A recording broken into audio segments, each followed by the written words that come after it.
नमस्कार दोस्तों। जैसा कि आप सब जानते हैं, शिवलिंग पर बेलपत्र, धतूरा, चंदन और अक्षत चढ़ाने से शंकर भगवान जल्दी प्रसन्न होते हैं। वहीं कुछ चीजें भोलेनाथ को अर्पित करने की मनाही होती है। आज मैं उसी के बारे में आपसे बात करने जा रही हूँ कि भोलेनाथ को कौन कौन सी चीजें चढ़ाई नहीं जाती हैं। हल्दी, जैसा कि आप सभी लोग जानते हैं कि पूजा पाठ में हल्दी का इस्तेमाल किया जाता है, पर शिव पूजन में हल्दी नहीं चढ़ाई जाती है। शास्त्रों के अनुसार शिवलिंग पर हल्दी नहीं चढ़ाई जाती है, क्योंकि हल्दी सौंदर्य प्रसाधन का सामान माना जाता है और सौंदर्य प्रसाधन का सामान शिवलिंग पर अर्पित नहीं किया जाता है। और भगवान शंकर को हल्दी अर्पित करने से जो कुंडली में चंद्रमा होते हैं वो कमजोर होने लगते हैं।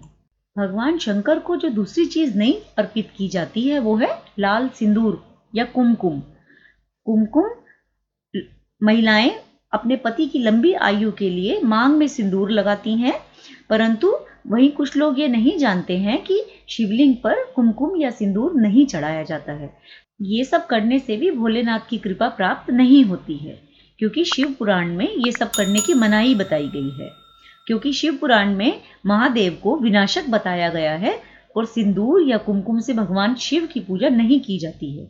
वहीं तीसरी चीज जो शिव भगवान को अर्पित नहीं की जाती है वो है तुलसी जी के पत्ते। तुलसी जी के जो पत्ते होते हैं वो बहुत पवित्र माने जाते हैं। उनको देवी देवताओं की पूजा में विशेष तौर पर यूज किया जाता है, परंतु शिवलिंग पर इनका इस्तेमाल करना वर्जित बताया गया है। जैसा कि आप लोग जानते हैं, तुलसी जी भगवान विष्णु जी की पत्नी के रूप में है, इसीलिए शंकर जी पर तुलसी चढ़ाना वर्जित माना गया है। और अगर आप तुलसी जी के पत्ते शिवलिंग पर चढ़ाते हैं तो शिवजी भगवान क्रोधित हो सकते हैं।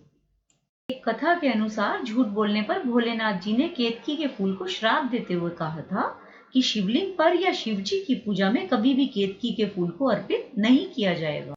इसलिए केतकी का फूल शिवलिंग पर चढ़ाना या शिवजी की पूजा में इस्तेमाल करना वर्जित माना गया है, तो आपको ये भी नहीं चढ़ाना चाहिए। नारियल, नारियल को माँ लक्ष्मी का स्वरूप माना जाता है, इसलिए शिव जी का या शिवलिंग का अभिषेक बिल्कुल भी नारियल पानी से नहीं करना चाहिए। शिवलिंग पर चढ़ाई जाने वाली चीजों को भी ग्रहण करना वर्जित माना गया है, इसलिए शिव जी पर नारियल का जल चढ़ाने की मनाही है। जैसा कि शिवलिंग पर चढ़ाई हुई चीजों को प्रसाद के रूप में ग्रहण करते हैं, लेकिन शिवलिंग पर प्रसाद चढ़ाते हैं और उसी को प्रसाद रूप में ग्रहण करते हैं, तो ये गलत है। इसको भी नहीं ग्रहण करना चाहिए। भगवान शिव ने शंखचूड़ नामक असुर का वध किया था और शंख को उसी असुर का प्रतीक माना जाता है, जो भगवान विष्णु का भक्त था। इसलिए भगवान विष्णु की पूजा तो शंख से होती है, लेकिन भगवान शिव जी की नहीं। महादेव जी को कभी भी शंख से जल अर्पित नहीं किया जाता है, इसीलिए शंख से पूजा भी वर्जित मानी गई है। इससे महादेव की पूजा या शिवलिंग से जल अभिषेक नहीं करना चाहिए। बिना किसी बर्तन के दूध नहीं चढ़ाना चाहिए। कुछ लोग क्या करते हैं, सीधा दुकान से दूध की थैली खरीदी और शिवलिंग पर चढ़ा दी। ऐसा करना भी गलत है। पहले दूध को इस थैली से किसी बर्तन में डालें और फिर शिवलिंग पर उसको अर्पित करना चाहिए। दूध चढ़ाते वक्त एक बात का और ध्यान रखें कि दूध हमेशा ठंडा होना चाहिए। भले ही बाहर मौसम कैसा हो, लेकिन दूध शिवलिंग पर हमेशा ठंडा ही अर्पित करना चाहिए।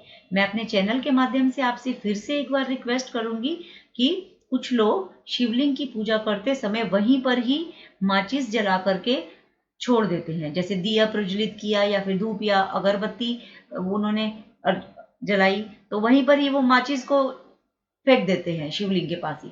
तो शिवलिंग की पूजा करते समय या मंदिर में किसी भी भगवान की पूजा करते समय हमें सफाई का विशेष ध्यान रखना चाहिए।